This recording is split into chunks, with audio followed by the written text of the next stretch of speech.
नमस्कार बच्चों, हिंदी व्याकरण के इस वीडियो में आप सभी का फिर से एक बार स्वागत है। बच्चों, पिछले कुछ वीडियो में हमने वर्णमाला के बारे में अभ्यास किया। उसी प्रकार हमने शब्द कैसे बनते हैं और वाक्य कैसे बनता है यह भी हमने सीखा, और उसी प्रकार वाक्य के हर शब्दों को पद कहते हैं ये भी हमने पढ़ा। तो आज हम इस वीडियो में उसी पदों के बारे में जानकारी प्राप्त करेंगे। उन पदों में एक पद है संज्ञा। तो इस संज्ञा के बारे में आज हम यहाँ पे जानकारी प्राप्त करेंगे। देखो, मैं आपके सामने कुछ वाक्य दिखा रही हूँ, उनको ज़रा ध्यान से देखिएगा। सोनू इधर बैठो, राम और रीटा पाठशाला जाते हैं, कुत्ता भौंकता है, पुस्तक मेज़ पर रखी है, कोयल गाती है, यह मेरे भाई बहन है।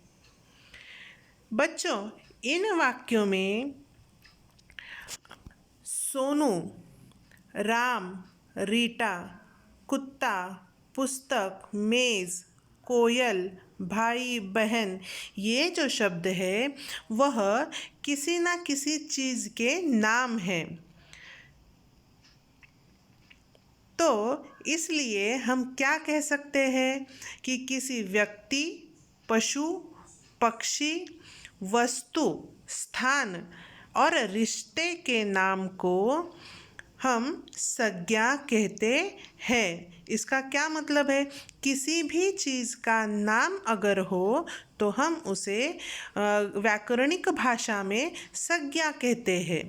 यह बहुत ही आसान है। आपको साधारण से तरीके से यह ध्यान रखना है कि किसी भी चीज़ का नाम संज्ञा है। मैं आपके सामने कुछ और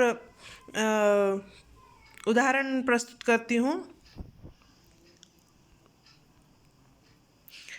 देखिए, जो व्यक्ति होते हैं जैसे कि सनी, कोमल, मानसी, आर्यन, ऋतुजा, सार्थक, सिद्धांत, ये जो है व्यक्तियों के नाम है, तो इन्हें भी हम संज्ञा ही कहते हैं। उसी प्रकार पशुओं के नाम देखिए, गाय, बिल्ली, शेर, हाथी, कुत्ता, हिरन, खरगोश, ये जो है वह भी संज्ञाएं ही है।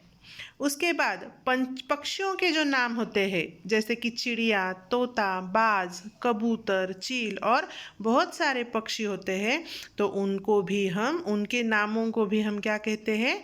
संज्ञा कहते हैं।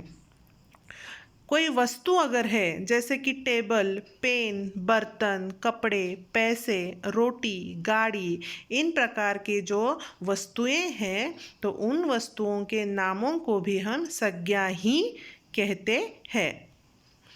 उसी प्रकार से जो स्थान होते हैं अलग अलग, कोपरगांव, अहमदनगर, दिल्ली, रेलवे स्टेशन, पाठशाला, घर, बगीचा आदि जो स्थान होते हैं उन स्थानों के नामों को भी हम संज्ञा ही कहते हैं। उसी प्रकार जो रिश्ते होते हैं अपने, जैसे कि चाचा, मामा, मामी, भाई, बहन, माँ, पिताजी, दादाजी, नानी, दोस्त, तो इन शब्दों को भी हम संज्ञा कहते हैं। तो इस प्रकार से आज हमने संज्ञा यह घटक जो है पढ़ा है। तो आशा है आप सभी को संज्ञा के बारे में अच्छी तरह से जानकारी मिली होगी और संज्ञा क्या है यह समझ में आया होगा।